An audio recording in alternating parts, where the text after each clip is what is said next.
Okay, so you've probably heard this one before, right? Maybe you saw it on social media or a friend swore it's the secret to their health.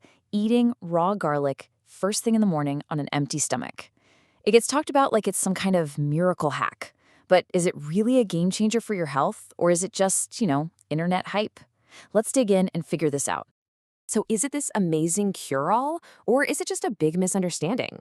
It's a surprisingly hot debate, actually. So let's peel back the layers on this claim, pun intended, and start with what the science actually says. All right, so first, let's look at the good stuff. What's the case for doing this? Well, the people who swear by it actually point to some pretty serious science-backed benefits. So what are they? And wow, when you look at the list, it's pretty long. We're talking about everything from boosting your immune system and helping your heart to detoxing your body and even increasing your stamina. I mean, if all that's true, that is a lot of power packed into one tiny clove of garlic. So what's the magic behind it? Well, it all comes down to this one powerful compound called allicin. This is like the superstar ingredient in garlic. And the whole idea here is that if your stomach is empty, your body can just soak it up way more efficiently, you know? You get the maximum bang for your buck. But, and this is a big but, that same power can have a flip side. Okay, so before you run to the kitchen and start chomping on raw garlic, hold on a second. Because yeah, it's definitely not all sunshine and roses. There's a pretty serious list of warnings that come along with this habit. And here's the main issue. This is one of those cases where more is absolutely not better. That same potency we were just talking about, the thing that gives you all the benefits, well, it can also cause some really nasty problems. We're talking heartburn, nausea, an upset stomach. Basically, it can seriously irritate your system by ramping up your stomach acid.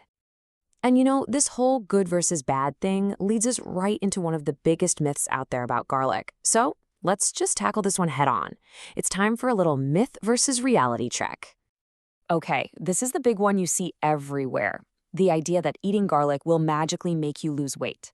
I hate to break it to you, but it's just not a magic pill. I mean, sure, it might help your metabolism a little bit, but it is absolutely no substitute for, the real stuff, a healthy diet and actually moving your body. And this really brings it all home to a personal level. Just think about it in real life. A tiny bit of garlic might actually feel good, right? Maybe it helps a little. But then you think, hey, if a little is good, more must be better. And that's exactly when you run into trouble with the acid and the nausea. It's such a perfect example of why you have to pay attention to the quantity and, more importantly, just listen to what your own body is telling you. All right, so we've looked at the good, we've looked at the bad, and we've busted a big myth. So now what? Where does all of this leave us? Let's try to put all the pieces together and get a clear answer on what you should actually do. And this chart really breaks it down perfectly. Look, if you're keeping it small, like 1, maybe 2 cloves, you could see some of those benefits for your immune system and your gut. But the second you start pushing past that, you're heading straight for stomach irritation and heartburn. And as for weight loss, the verdict is in. It is not a shortcut, period. So if there is one thing, just one thing, you take away from all of this, let it be this. Moderation is everything. It's so simple. This whole debate, it's not really about if garlic is good or bad. It's all about finding that sweet spot, the right balance that works for your body. Which really leaves us with this one last kind of powerful question. For your body, is garlic a medicine or is it a poison?